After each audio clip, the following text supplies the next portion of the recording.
Assalamualaikum warahmatullahi wabarakatuh. Bismillahirrahmanirrahim. Alhamdulillahi rabbil alamin. Wassalatu wassalamu ala asyrafil mursalin Sayyidina wa maulana Muhammadi wa ala alihi wa sahbihi ajma'in, amma ba'd. Ibu-ibu jamaah pengajian putri Masjid At-Taqwa yang insyaallah dimuliakan dan dirahmati Allah Subhanahu wa taala. Alhamdulillah, kita panjatkan syukur kepada Allah Subhanahu wa taala bahwa sore hari ini atas limpahan rahmat dan nikmatnya kita semua bisa hadir di masjid yang kita cintai ini untuk melaksanakan aktivitas rutin mingguan kita di Jumat sore, yakni pengajian putri Masjid At-Taqwa. Kita mohon pada Allah Subhanahu wa taala semoga kehadiran kita di majelis taklim sore hari ini dicatat oleh Allah sebagai amal ibadah kita, dan mudah-mudahan bisa menambah kualitas ilmu kita. Dan kalau ilmu kita bertambah, mudah-mudahan juga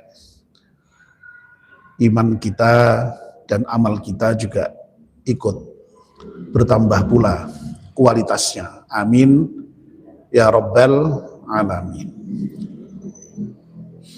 Mari kita mulai kajian kita dengan berdoa bersama-sama. Bismillahirrahmanirrahim. Asyhadu an la ilaha illallah wa asyhadu anna Muhammadar Rasulullah. Raditu billahi rabba wa bil islami dina wa bi Muhammadin nabiyya wa rasula. Rabbi zidni ilman nafi'a warzuqni fahman wa hukma wa alhiqni bis salihin. Amin. Ibu-ibu yang dimuliakan Allah SWT, kita masih melanjutkan kajian kita mengenai syu'abul iman, cabang-cabang iman. Yang terakhir kemarin kita sudah membicarakan cabang iman yang ke-30, yaitu memerdekakan budak.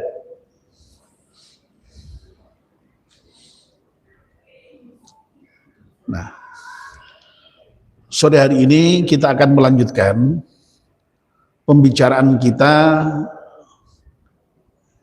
tentang membayar kafarat. Ya.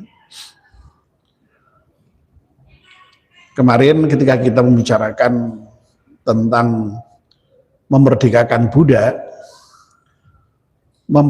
budak itu merupakan salah satu di antara cara membayar kafarat.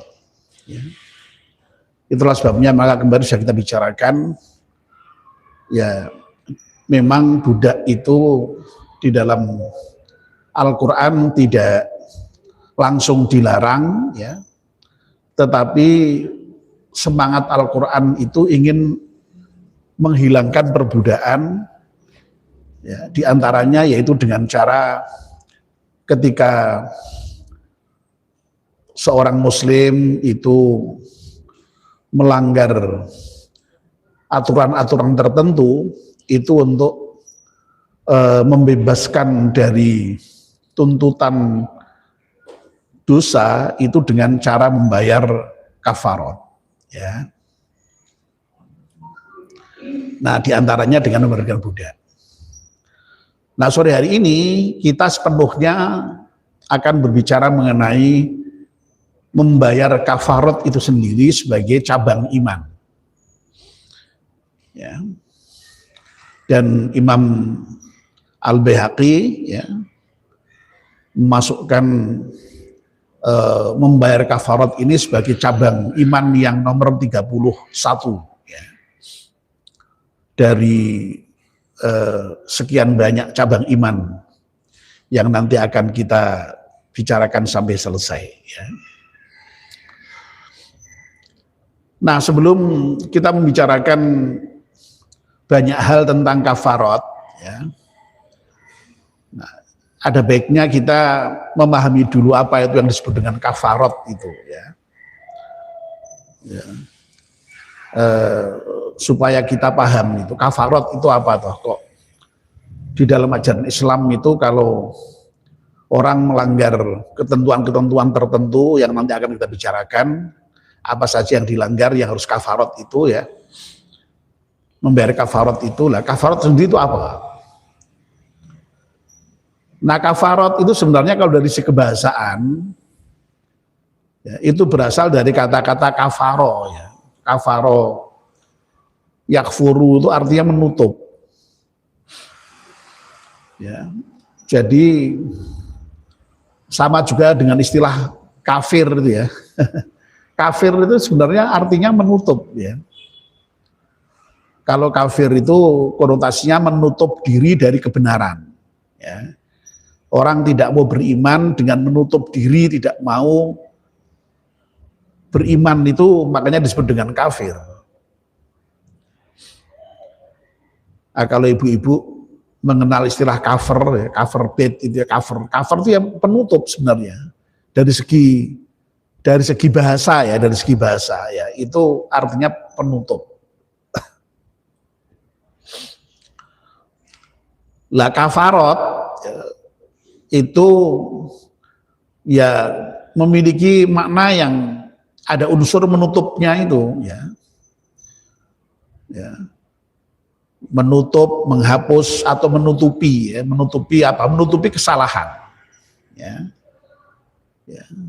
Karena yang disebut dengan kafarat itu lalu kemudian, ya,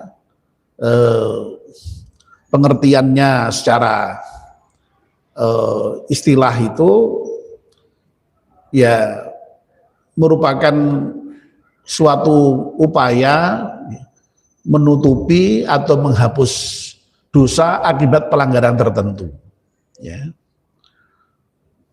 Tentu saja dengan cara tertentu, ya, begitu. Ya.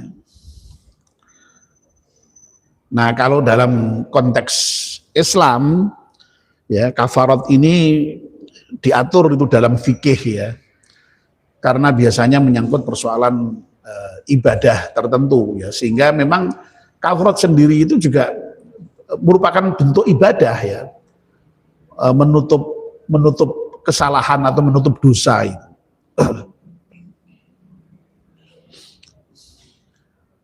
Jadi kafarat itu ya boleh dikatakan kemudian seperti denda begitu, ya, seperti denda yang harus dibayar dalam rangka untuk menutup kesalahan, ya, menutup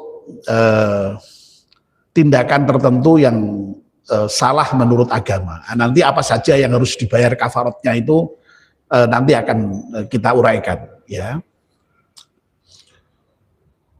Nah, tapi memang harus difahami, ya, bahwa yang namanya kafarat itu jangan dipahami hanya sekedar hukuman, ya, atau denda, ya.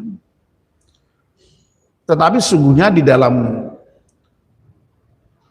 ajaran membayar kafarat itu di situ ada unsur penyucian jiwa, ya.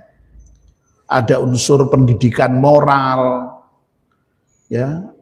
Ada unsur pemulihan hubungan dengan Allah, ya. Bahkan malahan ada unsur terkait dengan hubungan sosial. Karena ibu-ibu pasti sudah pernah mendengar lah, ya, kalau kafarat itu biasanya mesti dengan membayar denda tertentu, ya, dari sekedar memerdekakan budak, ya, atau memberikan makan, ya. Biasanya memberikan makan kepada fakir miskin, ya. Nah, ini kan ada dampak sosialnya, ya. Jadi ajaran Islam itu memang boleh dikatakan eh, selalu memiliki dimensi sosial, ya. Apalagi yang memang betul-betul ibadah sosial seperti kurban, seperti zakat, itu memang murni ibadah sosial itu, ya. Ibadah mal yang jelas-jelas berdampak sosial, ya. Agar supaya memang harta itu jangan sampai kemudian hanya beredar di kalangan orang-orang yang kaya saja. Makanya lalu kemudian kita wajib membayar zakat itu, ya. Wajib berkorban itu, ya, atau sunnah berkorban itu kan supaya ya harta yang dimiliki orang yang kaya itu jangan selamanya hanya di tangan orang yang kaya. Orang yang miskin pun juga harus ikut merasakan dampak dari atau merasakan kekayaan yang dimiliki oleh orang kaya itu. Ya. Jadi itu ajaran Islam itu seperti itu, ya. Nah, termasuk bahkan malahan ya puasa ya ada dimensi sosialnya. Wong nyatanya kalau puasa itu kita tidak bisa melakukan sesuatu karena uzur, kita boleh membayar fidyah. Nah, fidyah itu kan sekali lagi membayar memberi makan untuk fakir miskin, ya, itu jelas punya dimensi sosial yang sangat dalam. Haji pun begitu. Haji itu ya ibadah yang sifatnya vertikal kepada Allah, tapi juga kalau melanggar aturan-aturan tertentu, ya, seperti ketika ihram melanggar ihram, ya, atau ketika kita memilih model haji tertentu, ya, yaitu tamattu atau kiron, itu kan membayar dam kita. Nah, damnya menyembelih kambing, ya. Atau memberi makan yang kalau pelanggarannya kecil hanya dengan memberi makan, ya. Jadi semuanya punya dampak sosial, ya. Bahkan ya sholat saja itu, ya, sholat itu merupakan ibadah yang paling vertikal, ya. Sholat itu merupakan ibadah yang sangat individual, hubungan kita dengan Allah, ya. Ya, itu pun juga sebenarnya punya dampak sosial. Buktinya apa? Lu nyatanya sholat itu juga diperintahkan untuk berjamaah, ya. Lalu kemudian ketika sholat itu nyatanya ya sholat itu untuk menunjukkan bahwa sholat itu merupakan ibadah yang sangat vertikal, hubungan langsung ke atas pada Allah, ya, itu diwujudkan dengan takbiratul ihram itu, Allahu Akbar. Ketika seorang sudah membaca takbir itu, sesungguhnya dia harus menganggap yang lain kecil, sehingga kemudian ketika sholat itu fokusnya ya hanya untuk Allah mestinya, ya. Tapi coba ibu-ibu rasakan itu, ya. Loh, kok nyatanya ketika sholat selesai kita diperintahkan untuk membaca salam. Assalamualaikum ke kanan dan ke kiri. Loh, coba itu, ya. Assalamualaikum itu mendoakan saudara-saudaranya di kanan kirinya. Nah, mendoakan salam itu jangan hanya difahami secara verbal, secara kata-kata saja. Lu salam itu maknanya sejahtera, maknanya keselamatan, maknanya kedamaian.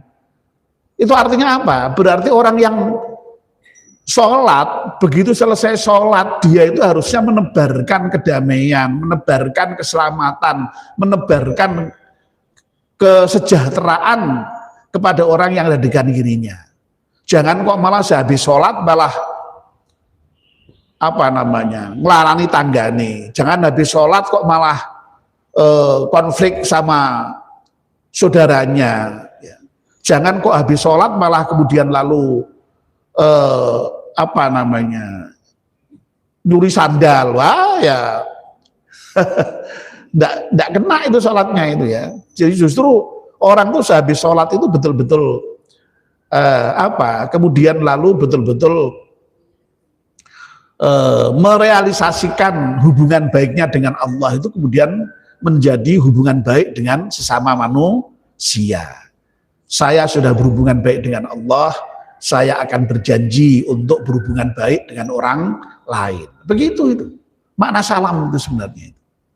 Nah, jadi sekali lagi seluruh ajaran Islam itu ternyata mengandung dimensi sosial. Apalagi kurban ya, yang kemarin barusan kita bicarakan, yang kita lakukan itu baru saja kemarin itu dimensi sosialnya sangat tinggi. Bayangkan tuh orang fakir, orang miskin itu apa pernah itu membayangkan makan daging gitu ya.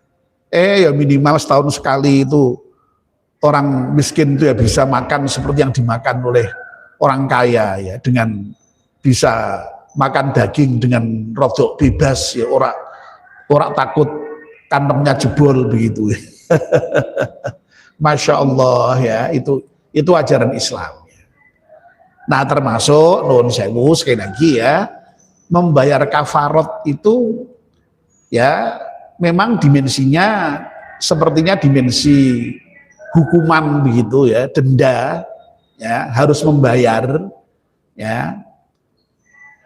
Tapi sekali lagi jangan hanya difahami sebagai bentuk hukuman, tetapi di situ ada pensucian diri karena orang merasa habis bersalah, lalu kemudian dengan mau membayar kafarat itu dia mensucikan dirinya itu, ya. Mohon ampun kepada Allah. Ada pendidikan moral yang semula dia salah, dia ingin menjadi orang baik kembali, ya. Dan tentu saja dengan berbuat salah itu hubungan dengan Allah katakanlah tercederai, lalu dengan membayar kafarat itu hubungan dengan Allah juga dipulihkan kembali. Ya. Nah itu ajaran membayar kafarat seperti itu. Nah ibu-ibu yang dimuliakan Allah SWT, kalau di dalam kitabnya ibu-ibu itu untuk membayar kafarat ini hanya ada penjelasan singkat sekali itu ya, hanya satu alinea saja itu ya. Tidak disebutkan dasar-dasar ayatnya, hadisnya, lalu kemudian mengapa kok kafarat menjadi cabang iman ya, tidak disebutkan, hanya pengertian kafarat itu, membayar kafarat itu apa, cuma itu saja. Nanti bisa dibaca di bukunya itu ya, hanya satu alinea saja nanti dibaca. Nah tetapi kalau kafarat itu tadi sudah kita pahami seperti itu ya. Ya, kalau Imam Baihaqi kemudian memasukkan membayar kafarat sebagai cabang iman itu ya bisa sangat difahami ya. Karena apa? Karena orang yang beriman itu jelas dia tidak meremehkan dosa, tidak meremehkan kesalahan. Ya. Ya. Nanti bentuk-bentuk kesalahan apa yang harus membayar kafarat nanti ya. Ini sementara pengantarnya dulu. Orang beriman tidak mungkin meremehkan dosa. Ya, kalau dia berbuat dosa, ya dia itu tidak lari tanggung jawab. Ya dia ya kemudian lalu mohon ampun, ya. Tetapi rupa-rupanya memang ada beberapa pelanggaran itu tidak cukup hanya minta ampun. Terhapusnya dosa itu ya kalau membayar kafarat itu, karena ajarannya begitu, ya begitu. Jadi yang kita pahami kalau kita berdosa untuk bisa diampunkan kan taubat ya, minta ampun ya. Nah, ada beberapa model pelanggaran terhadap ketentuan Allah yang kalau dilanggar itu tidak cukup hanya taubat, astagfirullahaladzim itu tidak cukup. Harus dengan membayar kafarat tadi itu, ya. Nah, orang yang beriman itu tidak lari tanggung jawab, ya. Ya. Dan orang yang beriman itu memang ya kemudian mau itu menebus kesalahannya ya dengan penuh kesadaran tadi itu, dengan membayar dengan bayaran-bayaran tertentu sesuai dengan ketentuan yang nanti akan kita bicarakan itu. Ya, itu. Nah, ibu-ibu yang dimuliakan Allah SWT, jadi jelas ya, yang namanya membayar kafarat itu di situ ada kesadaran moral, ada tanggung jawab spiritual, tanggung jawab moral juga, ada kerendahan hati di hadapan Allah, dan sekali lagi tadi ya, ada dimensi sosialnya tadi. Ya. Nah sekarang dasar-dasarnya ya yang bisa kita rujuk dari Al-Quran. Ya. Misalnya tentang kafarat sumpah ya. Kafarat sumpah itu ada di dalam surat Al-Maidah ayat 89. Ya. Saya bacakan ya. La yu'akhidhukumullahu billaghwi fi aimanikum walakin yu'akhidhukum bima aqadtumul aiman.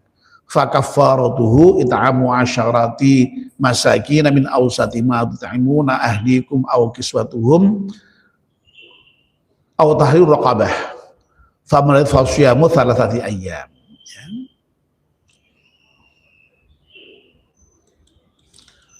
Ya. Ini saya bacakan artinya ya. Allah tidak menghukum kalian karena sumpah-sumpah yang tidak disengaja, tetapi Dia menghukum kalian karena sumpah yang kalian sengaja. Maka kafarahnya ialah memberi makan 10 orang miskin, ya, dengan makanan yang biasa kalian berikan pada keluarga kalian, atau memberi pakaian kepada mereka, atau memberdayakan budak. Barang siapa yang tidak mampu maka berpuasalah 3 hari. Ya. Nah ini kafarat ya yang disebabkan karena sumpah yang dilanggar. Ya. Jadi, nah ini kayak gini-gini harus diketahui ya. Ya sebab kalau tidak tahu ya kita enak saja itu bersumpah lalu kemudian habis sumpah dilanggar sendiri ya, begitu. Padahal orang itu kalau bersumpah dengan sungguh-sungguh bersumpah, kalau sumpahnya itu dilanggar ya ada kafaratnya ini ya. Nah ajaran yang seperti ini ya jelas ya mendidik kita sebagai seorang muslim itu tidak bermain-main dengan sumpah. Ya, jadi sumpah itu bukan untuk main-main ya. Sumpah itu kan kita mengatakan demi Allah itu ya. Kalau demi Allah tidak begini, demi Allah tidak begitu ya. Nah itu sumpah itu tidak boleh dilanggar itu. Kalau sumpah sampai dilanggar harus bayar kafarat itu. Ya. Nah ini juga mendidik kita sebagai seorang muslim untuk bertanggung jawab itu terhadap ucapan kita, jangan sembarangan berucap ya. Jadi ucapan itu punya konsekuensi. Kalau sampai dilanggar ya itu tadi makanya ada kafaratnya itu. Ya. Ya. Oke ya. Itu ajarannya seperti itu. Lalu ada kafarah zihar ya. Ibu-ibu mungkin sudah pernah mendengar istilah zihar ya. Ya zihar itu ya dulu kalau di zaman jahiliyah itu orang menyamakan punggung istrinya dengan punggung ibunya. Zihar itu dari kata ini dohrun punggung ini ya. Tapi itu sesungguhnya bermakna simbolik ya. Jadi berarti kalau orang itu sudah mengatakan seperti itu sama saja dengan tidak mau menggauli istrinya. Nah itu kalau dia mau menggauli istrinya kembali, ya itu harus kena kafarat juga. Ya. Ya, ini dalam surat Al-Mujadilah ya ayat 3 sampai dengan 4 Allah Al-Mujadilah. Ya, kalau kita seringkali Al-Mujadalah ya, oke. Yang seringkali kita mujadalah ya, tapi mujadilah. A'udzubillahi minasyaitonir rajim walladzina yudhahiruna min nisaihim tsumma ya'uduna lima qalu fatahriru raqabatin min qabli ayatamassa fabarathu syahraini mutatabi'aini min qabli ayatamassa faman mustati fa it'amu sittina miskinan. Orang-orang yang menzihar istrinya ya Jadi zihar itu tadi sekali lagi saya sudah jelaskan singkat ya.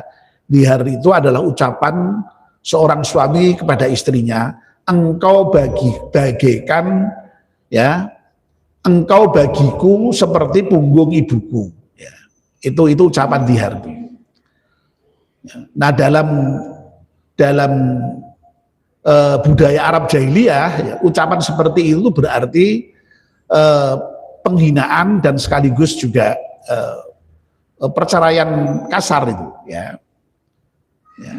Nah Islam itu kan sementara tidak membiarkan ya perempuan itu diperlakukan secara sembarangan. Ya. Makanya kemudian lalu orang yang seenaknya melihar istrinya itu ya ada kafaratnya, ada hukumannya, ada dendanya. Ya. Nah apa denda orang yang zihar itu? Ya. Ya.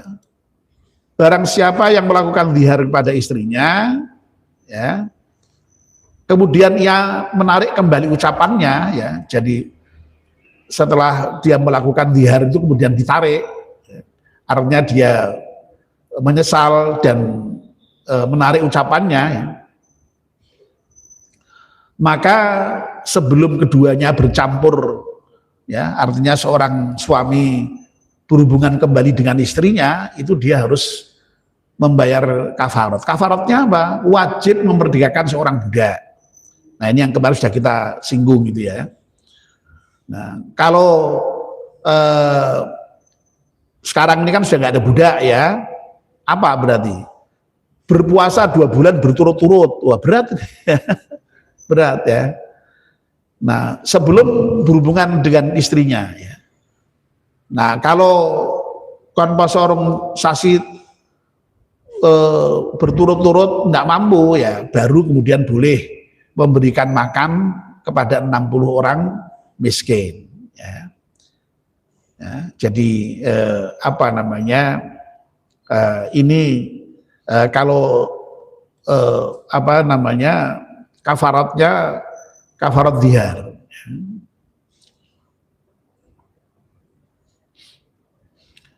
Nah ini zihar ini juga penting ya untuk dipahami. Jadi Islam itu sesungguhnya ya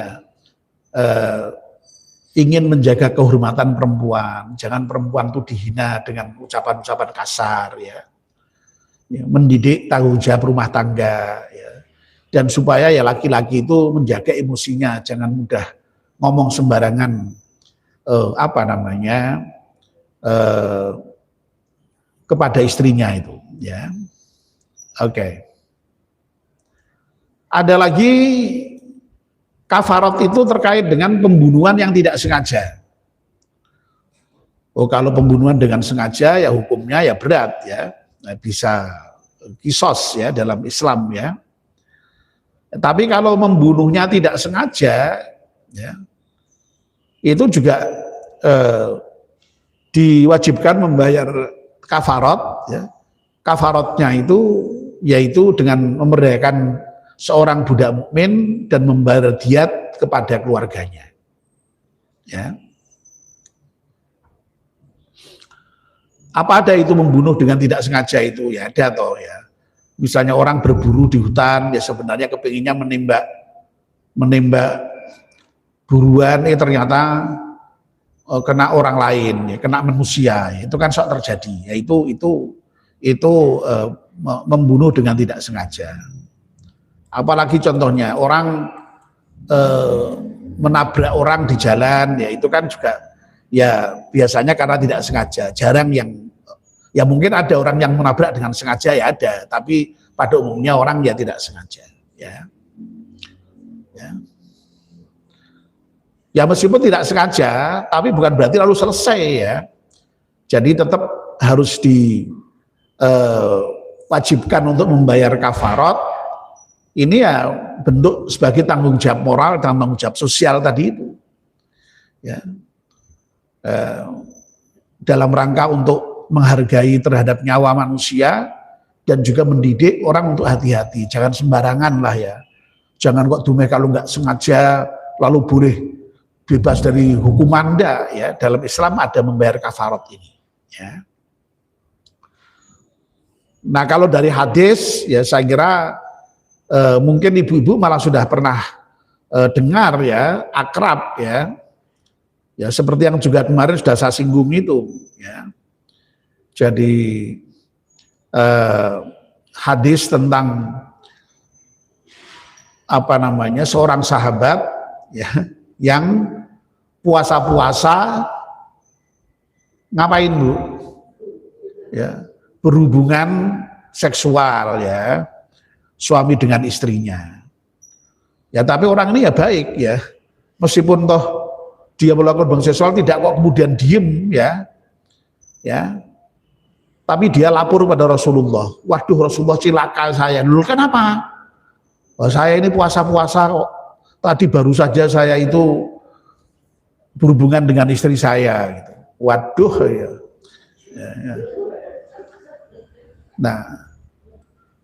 Nah, itulah hebatnya Islam tuh ya. Islam itu lalu kemudian selalu ada jalan keluar ya. Tidak kemudian seakan-akan kita kalau berbuat dosa itu selesai segalanya, enggak. Ya. Selalu ada jalan keluar. Ya. Dalam dosa-dosa tertentu malah hanya selesai dengan istighfar, taubat selesai.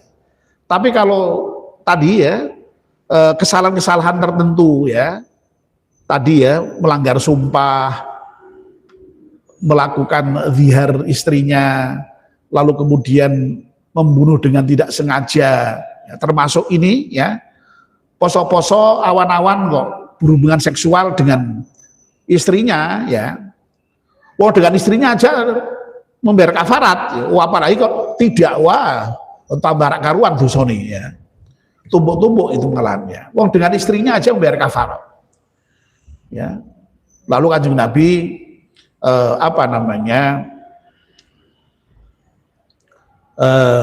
memerintahkan untuk memerdekakan budak ya, kalau tidak mampu ya membayar puasa 2 bulan berturut-turut ya, piye puasa berturut-turut wong 30 dina ora tahan no itu. Ya, atau kemudian lalu memberi makan 60 orang fakir miskin ya, itu. Jadi Masya Allah ya, jadi diatur sedemikian rupa itu kafarat itu ya, kafarat. Ya. Dan itu sekali lagi merupakan hal yang harus dilakukan. Nah sekali lagi mengapa kok lalu membayar kafarat itu merupakan bagian dari cabang iman itu? Masya Allah ya, orang itu sebenarnya kalau dia itu tadi itu bersumpah lalu kemudian dilanggar ya, kalau dia diem-diem tidak mengaku kan ya tidak masalah sebenarnya. Atau dia melihara istrinya, dia tidak ngaku dengan orang lain kan ya tidak ada masalah. Atau dia membunuh orang dengan tidak sengaja lah, ini kalau membunuh orang itu ketahuan ya. Atau dia melakukan hubungan seksual dengan istrinya kan ya, kalau tidak ngaku kan ya tidak ada orang tahu.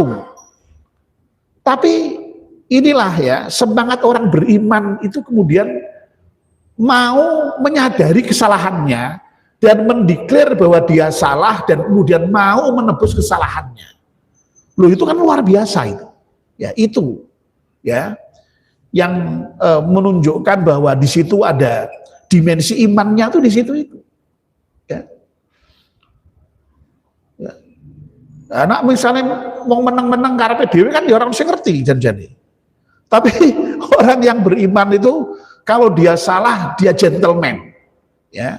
Berani mengakui salah dan kemudian berani menanggung akibatnya, yaitu dengan membayar denda tadi itu, membayar kafarat tadi itu, ya begitu. Jadi luar biasa sebenarnya ajaran membayar kafarat ini, ya. Lah membayar kafarat ini kemudian ya kalau dalam kitab fikih ya dibicarakan agak panjang lebar ya, secara teknisnya ya. Tapi saya kira kita tidak masuk di dalam persoalan pembahasan fikihnya yang teknis itu ya, karena kita levelnya pada bicara tentang cabang-cabang iman ya, sejauh kita memahami membayar kafarat itu hubungannya dengan iman ya. Oke, saya kira itu yang perlu kita pahami. Nah, di dalam kitab Syu'abul Iman ini juga Imam Baihaqi tidak, meskipun judulnya membayar kafarat, tapi di dalamnya itu juga termasuk membayar fidyah, ya. Fidyah, kalau fidyah ibu-ibu paham Bu ya. Kalau fidyah itu biasanya kaitannya dengan puasa ya, puasa. Orang yang karena sudah sangat berat untuk melakukan puasa ya, itu hendaknya membayar fidyah. Nah, berat itu bisa berat untuk selamanya atau berat untuk sementara, sehingga kemudian lalu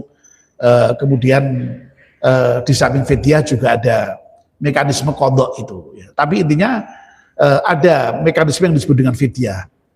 Nah, fidyah itu kalau dari kebiasaan fada itu juga sama, artinya menebus ya, menebus kesalahan atau bukan menebus kesalahan.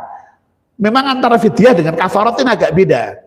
Kalau kafarat tadi kan salah ya, karena salah ya, sumpah dilanggar, membunuh orang dengan tidak sengaja, apalagi tadi melakukan zihar, lalu kemudian apalagi tadi berhubungan seksual dengan pasangannya ya. Saya katakan pasangannya itu jangan hanya laki-laki dengan istrinya aja, sama istri dengan suaminya ya. Nah, itu kan kesalahan lalu kemudian didenda, dihukum, memang ya, ada hukuman ya. Tapi sekali lagi hukuman tidak hanya hukuman, tapi ada unsur-unsur yang lain yang sudah kita jelaskan tadi itu. Nah, kalau fidyah itu sebenarnya bukan hukuman, enggak, agak beda. Fidyah itu penebusan, pengganti ya, penggantian karena ada keringanan, ada rukhsah ya. Orang itu sebenarnya harus puasa ya, siapapun harus puasa, kalau dia mukmin harus puasa, tapi karena dalam kasus dia sedang mengandung, karena dia sedang dalam keadaan sudah tua dan sakit yang tidak ada kemungkinan untuk sembuh, ya sudah ya, silakan kamu bisa mengganti dengan membayar fidyah ya. Jadi fidyah itu penggantian ya dari ketidakmampuan melaksanakan kewajiban ya, karena kondisi tertentu, itu bedanya ya. Tetapi semangatnya sama dengan membayar kafarat itu. Semangatnya yaitu ada hal yang memang tidak bisa ditunaikan, ya lalu dia melakukan upaya recovery, pengakuan kepada Allah dengan cara kemudian membayar dengan ketentuan-ketentuan tertentu tadi itu. Dan sama dampaknya juga ada dampak sosialnya, ya. Yang namanya fidyah itu kan memberi makan kepada fakir miskin ya, sekali puasa satu orang ya. Tapi kalau memberikan lebih boleh ya. Jadi fidyah itu jangan difahami dumeh apa jenenge ya, memberi makan seorang fakir miskin lalu ya kira-kira mangan ki 15.000 cukup ya, kayak 15.000. Al-Quran memberikan ketentuan kalau kamu bisa memberi lebih baik ya. Jadi selalu begitu Al-Quran itu, kalau bisa lebih baik ya. Jadi Al-Quran itu Masya Allah ya, menuntut kita itu untuk berbuat ihsan. Ihsan itu yang terbaik, berbuat yang terbaik, tidak sekedar hanya memenuhi syarat, tidak sekedar hanya yang penting sah, enggak, tetapi yang terbaik ya, itu. Jadi sekali lagi fidyah dimasukkan di dalam kerangka membayar kafarat ini juga ya. Nah, termasuk dam ya, dam itu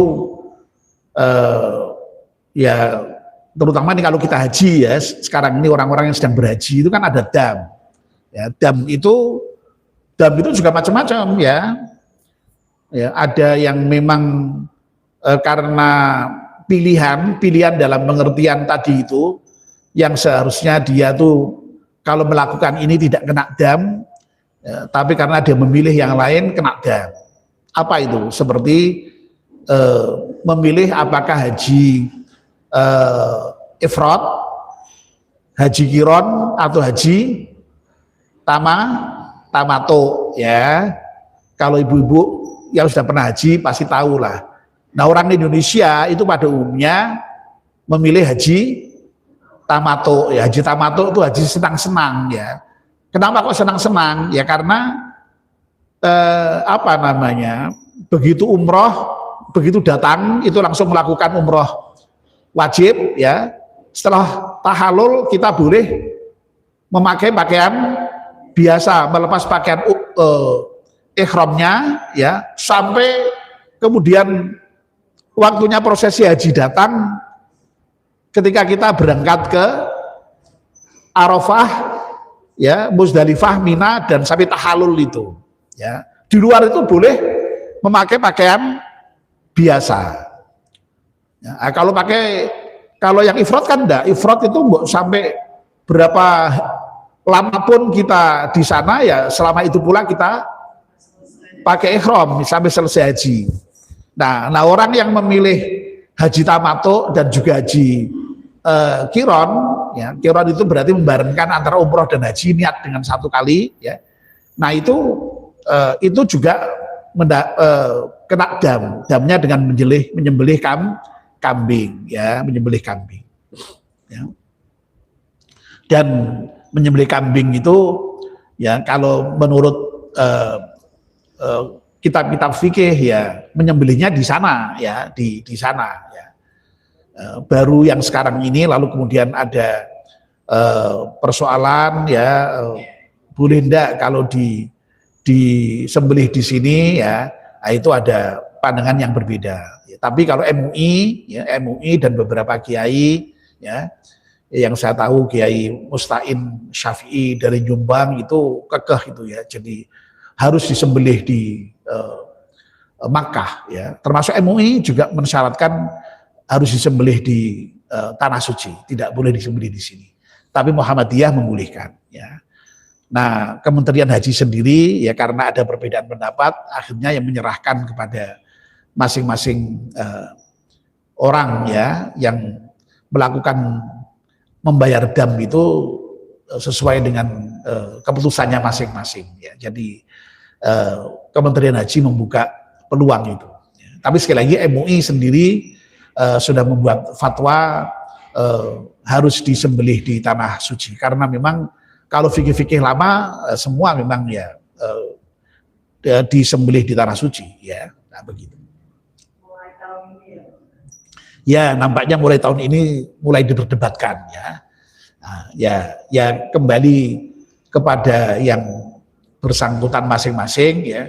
Tetapi tadi itu ya, yang menarik itu ya tadi itu kalau prinsipnya itu kan kita diperintahkan Allah untuk tidak sekedar melakukan sesuatu tapi memilih yang terbaik tadi itu ya, itu ya. Tapi yang jelas sekarang mulai ada perbedaan pendapat ya. Tapi sekali lagi MUI ya tegas itu masih mengharuskan disembelih di sana. Nah, itu dam yang menyembelih kambing ya karena pilihan model haji ya, kena dam ya. Dan sekali lagi hampir semua jamaah haji Indonesia memilih haji tamato karena mudah. Meskipun ada ya 1-2 yang memilih haji ifrad ada ya. Ya terutama sekali kalau berangkatnya ke Mekah itu sudah masa-masa yang sudah mendekati pelaksanaan haji itu biasanya tidak begitu masalah karena tinggal sebentar ya. Tapi kalau datangnya di awal sekali ya, menunggu sampai sekitar 40 hari itu wah berat sekali ya. Nah, orang memilih tamato dengan rela membayar dam tadi itu ya.